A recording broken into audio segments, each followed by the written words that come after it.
Hello everyone, welcome to guiding Sarathi. आज हम लोग एमसीक्यू की सीरीज में 7 फरवरी में आ गए हैं। तो आज हम लोग इस वीडियो में 7 फरवरी से रिलेटेड इंपॉर्टेंट एमसीक्यू को देखेंगे। तो चलिए शुरू करते हैं। हमारा आज का पहला सवाल जो होगा सो हिंदू कुश हिमालय से होगा। Which of the following country come under the span of Hindu Kush Himalaya? पहला है अफगानिस्तान, नेपाल, बांग्लादेश, इंडिया, म्यांमार, पाकिस्तान। तो इनमें से कौन कौन सा वो देश हैं जो हिंदू कुश हिमालय से बॉर्डर टच करते हैं? तो ये बताना है। तो पहला आपका ऑप्शन है any three, any four, any five, all of the above.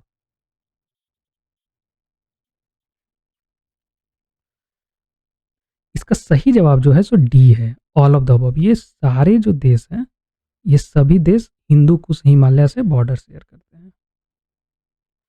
तो चलिए हिंदू कुश हिमालय के बारे में देख लेते हैं।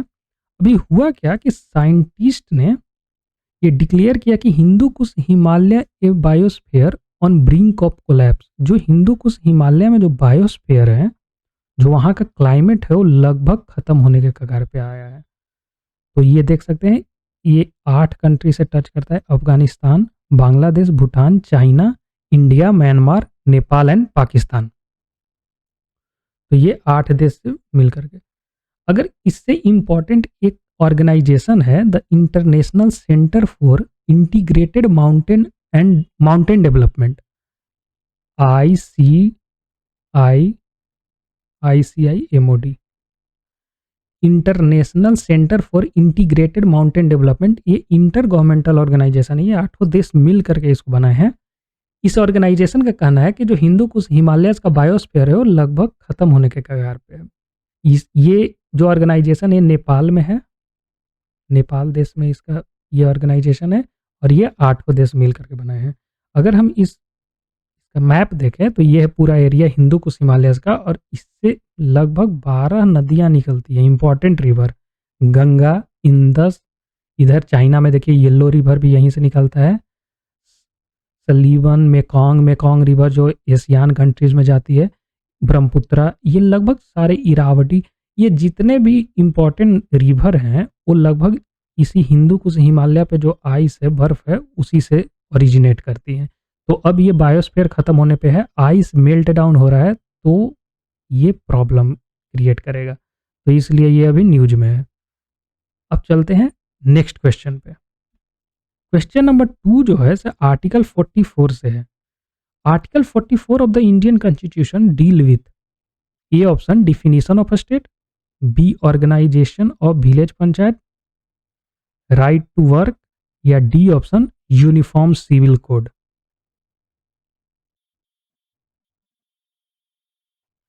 यहाँ पे डी ऑप्शन सही है, यूनिफॉर्म सिविल कोड। आर्टिकल 44 जो है सर डीपीएसपी के अंडर में आता है, पार्ट 4 में। ये यूनिफॉर्म सिविल कोड को डील करता है। ये अभी न्यूज में क्यों है? क्योंकि उत्तराखंड गवर्नमेंट, उत्तराखंड राज्य जो है इस पे एक बिल अभी अपने स्टेट असेंबली में टेबल की है, मतलब बिल स्टेट असेंबली में लेकर के आई है, तो इसलिए न्यूज में है। अगर हम ऑप्शन ए को देखें, डिफिनीशन ऑफ स्टेट, तो ये आर्टिकल 12 में भी मेंशन है और आर्टिकल 36 में भी मेंशन है। ये जो आर्टिकल 12 है वो पार्ट 3 के लिए स्टेट को डिफाइन करती है, फंडामेंटल राइट्स के बारे में, और ये आर्टिकल 36 जो है सो पार्ट 4 के लिए स्टेट को डिफाइन करती है, वो डीपीएसपी के लिए। और ये जो बी ऑप्शन है ये आर्टिकल 40 में मेंशन है, विलेज पंचायत, ये भी डीपीएसपी में ही आता है। सी ऑप्शन को देख लेते हैं, राइट टू वर्क जो है से आर्टिकल 41 में भी मेंशन है डीपीएसपी में, और ये आर्टिकल 21 के अंदर में भी आता है, right to life.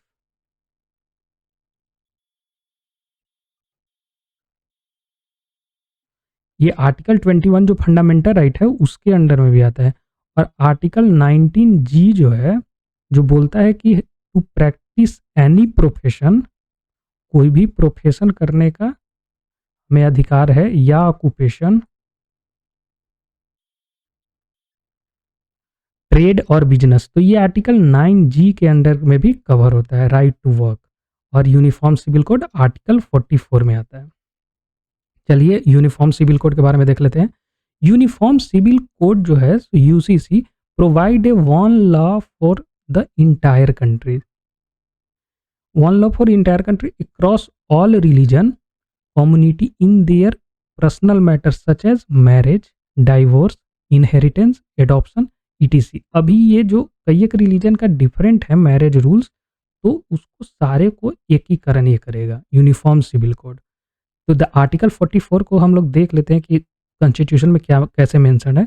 The state shall endeavour to secure for the citizen a uniform civil code throughout the territory of India. तो ये आर्टिकल 44 का स्टेटमेंट है। The state shall endeavour, endeavour का मतलब होता है प्रयास।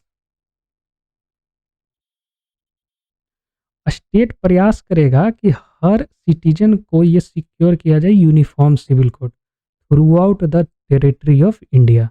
अभी यूनिफॉर्म सिविल कोड एक राज्य में है, वो है गोवा, क्योंकि गोवा जो है सो पुर्तगीज के अंडर में थे, तो इसलिए यहाँ पे यूनिफॉर्म सिविल कोड है। और अभी उत्तराखंड गवर्नमेंट इसको ला रही है, अभी बिल पारित नहीं हुआ है, अभी स्टेट असेंबली में आई ही है।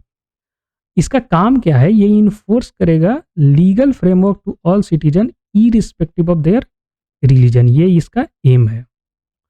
अगर ये हमेशा ही डिबेट में रहता है, तो कई एक आर्ग्यूमेंट दिए जाते हैं इसके फेवर में यूनिफॉर्म सिविल कोड के, और कई एक आर्गूमेंट अगेंस्ट में भी दिए जाते हैं। तो एक बार इसको भी देख लेते हैं, पहले फेवर में देख लेते हैं। फेवर में कहा जाता है कि ये इंपॉर्टेंट है नेशनल इंटीग्रिटी के लिए। पहला जो इस फेवर में आर्ग्यूमेंट दिया जाता है, वो बोला जाता है कि ये इंपॉर्टेंट नेशनल इंटीग्रिटी के लिए, इक्वालिटी ऑफ जेंडर के लिए, जेंडर इक्वालिटी के लिए भी इंपॉर्टेंट है, और बोला जाता है कि ये रिमूव करेगा, एलिमिनेट करेगा डिस्क्रिमिनेटरी प्रैक्टिसेस जो होते हैं वुमेन के अगेंस्ट। तो ये कुछ जो है पॉइंट फेवर में दिए जाते हैं।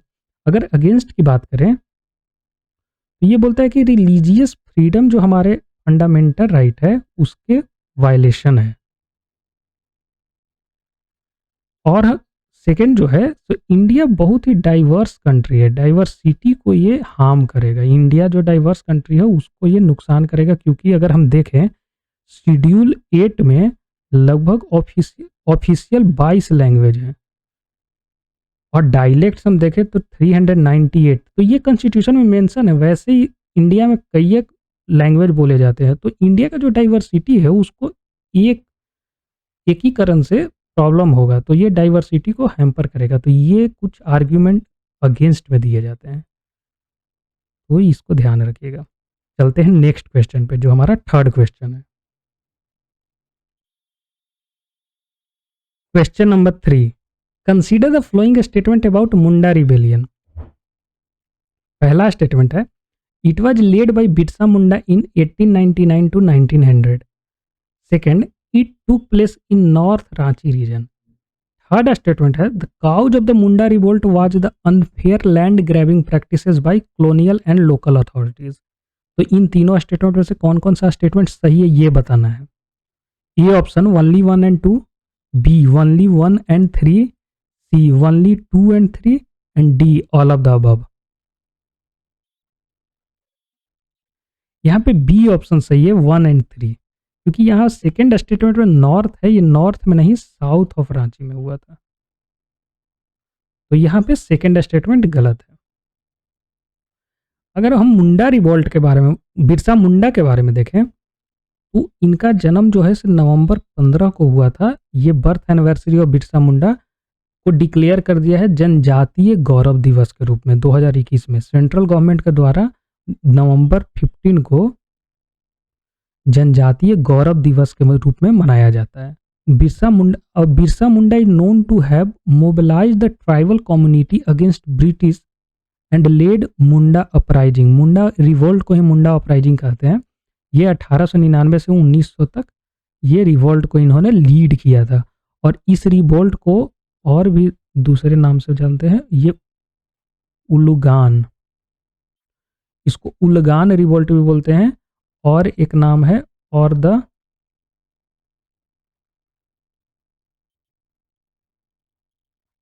ग्रेट टुमुलेट। तो ये दो अलग अलग नाम से भी इस मुंडा रिवोल्ट को जाना जाता है। और ये उ- उगुलन जो है, इस पे यूपीएससी प्रीवियस ईयर में क्वेश्चन पूछ भी चुका है, तो ये एक इंपॉर्टेंट पॉइंट है। अगर हम देखें तो ये बिरसा मुंडा ने एक नया रिलीजन बनाया था, उसका नाम था बिरसिट। तो ये भी एक इम्पॉर्टेंट है कि बिरसिट बिरसा मुंडा के द्वारा एक नया फेथ बनाया गया था। 3 मार्च 1900 को बिरसा मुंडा को गिरफ्तार किया गया और 9 जून 1900 में ही इनका डेथ हो गया, जेल में ही, कोलेरा के कारण, ड्यू टू कोलेरा। तो ये कुछ इंपॉर्टेंट पॉइंट है बिरसा मुंडा के बारे में। अगर झारखंड जो राज्य बिहार से अलग हुआ था, तो ये भी हुआ था 15 नवंबर 2000 को। तो झारखंड फाउंडेशन डे भी इन्हीं के बर्थ एनिवर्सरी के नाम दिन पे मनाया जाता है। ये कुंडकटी सिस्टम इसी ट्राइब से रिलेटेड है। इसका मतलब होता है joint ownership of the land. तो अगर कभी क्वेश्चन है कि कुंडकटी सिस्टम का मतलब क्या होता है और या किस ट्राइब से रिलेटेड है, तो आप ध्यान रखिएगा कि ये मुंडा ट्राइब से रिलेटेड है और इसका मतलब होता है joint ownership of the land. तो ये पूरा क्लेन का ज्वाइंट ओनरशिप होता है, किसी इंडिविजुअल का नहीं होता है लैंड, जो कि कल्टीवेशन के लिए काम आता है। अब चलते हैं नेक्स्ट क्वेश्चन पे। क्वेश्चन नंबर 4 है Sirpur lake. Sirpur lake is situated in Rajasthan, Madhya Pradesh, Uttar Pradesh या हरियाणा।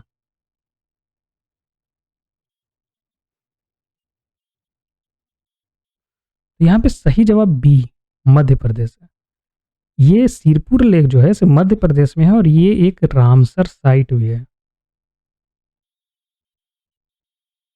जो कि 2022 में घोषित हुआ है।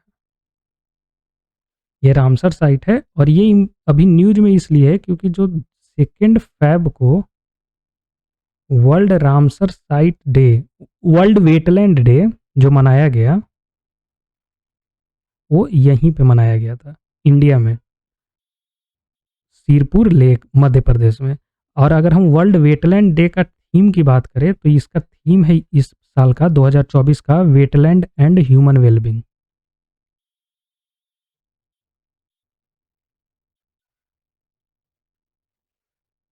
वेटलैंड एंड ह्यूमन वेलबींग, ये है इस बार साल का थीम। चलते हैं नेक्स्ट क्वेश्चन पे। आज का जो 5th क्वेश्चन है वो मनरेगा स्कीम के बारे में है। Consider the flowing statement about Mahatma Gandhi national rural employment guarantee act. पहला ऑप्शन है कि ये it come under ministry of labour and employment. दूसरा स्टेटमेंट है it assure a minimum of 100 day of a skilled manual work to an adult member. Third statement है the main objective of MNREGA is to provide employment to rural citizen and improve their economic condition. तो इन तीनों statement में से कौन कौन सा statement सही है ये बताना है। Any one, any two, all of the above, none of the above. यहाँ पे ए ऑप्शन सही है, एनी वन, क्योंकि यहाँ पे पहला जो स्टेटमेंट है ये गलत है। ये ministry of labour and employment के अंडर में नहीं आता है, ये मिनिस्ट्री ऑफ रूरल डेवलपमेंट के अंडर में आता है।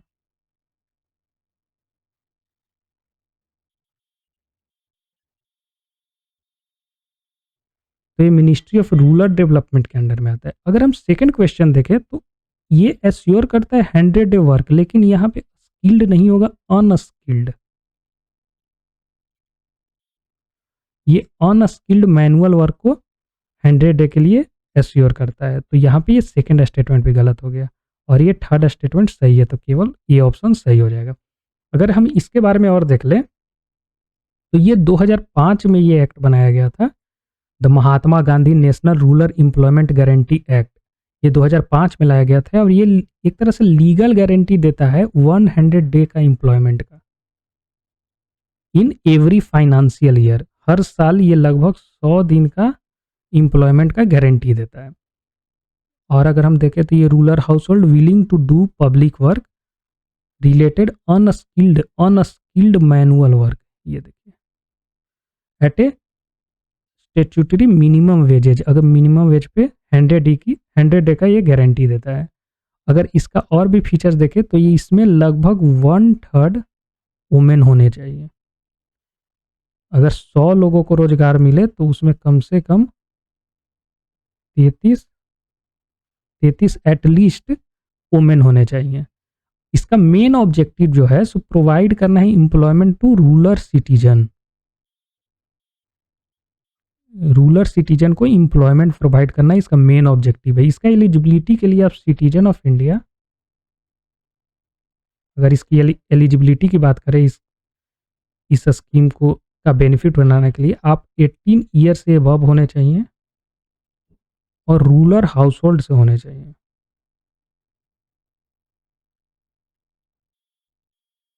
इसके अंडर में एक अनएम्प्लॉयमेंट अलाउंस भी दिया जाता है। अगर इसके आप आप अगर रजिस्ट्रेशन करवा लेते हैं मनरेगा के तहत और अगर आपको 15 दिन तक कोई जॉब नहीं दिया जाता है तो उसके अगले 30 दिन तक आपको जो वेज है हर दिन का उसका 1/4 मिलने लगेगा। 15 दिन तक अगर नहीं मिला तो उसके बाद अगले 30 दिन तक 1/4 जॉब बिना काम के भी मिलेगा और उसके बाद भी अगर नहीं मिला तो हाफ आपको तब तक मिलता रहेगा जब तक आपको काम नहीं मिलता है। तो ये इसके अंडर अनएम्प्लॉयमेंट अलाउंस भी है, तो इसको भी ध्यान रखेंगे। चलते हैं नेक्स्ट क्वेश्चन पे, क्वेश्चन नंबर 6। इसमें कैस्पियन सी के बारे में पूछा गया है। Caspian sea is border by which of the following countries? Iran, Russia, Armenia, Azerbaijan, Afghanistan. तो बताना है कि कौन कौन से देश से कैस्पियन सी का बॉर्डर शेयर होता है। NE2, NE3, NE4, NE5।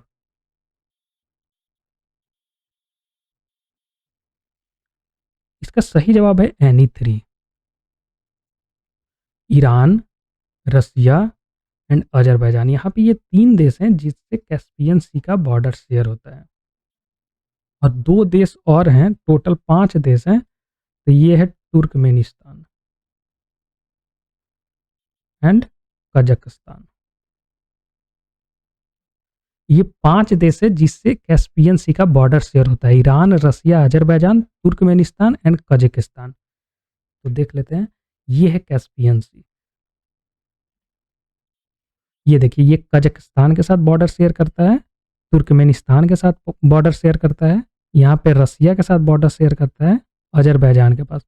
यहाँ पे अर्मेनिया है, इसके साथ कोई भी इसका बॉर्डर शेयर नहीं होता है और जॉर्जिया के साथ भी इसका बॉर्डर शेयर नहीं होता है। तो ये है कैस्पियन सी।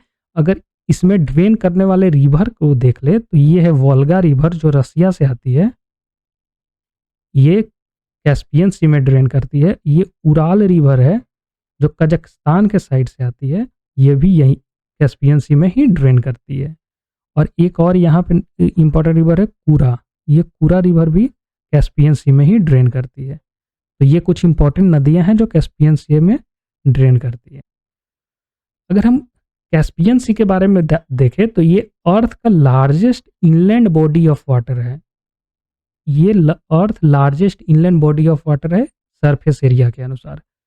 तो ये कुछ इंपॉर्टेंट पॉइंट है कैस्पियन सी के बारे में, इसको ध्यान रखिएगा। तो आज के लिए बस इतना ही। वीडियो को लास्ट तक देखने के लिए धन्यवाद। अगर वीडियो पसंद आया तो लाइक कीजिए, शेयर कीजिए and subscribe the channel. Thank you. Good day to all.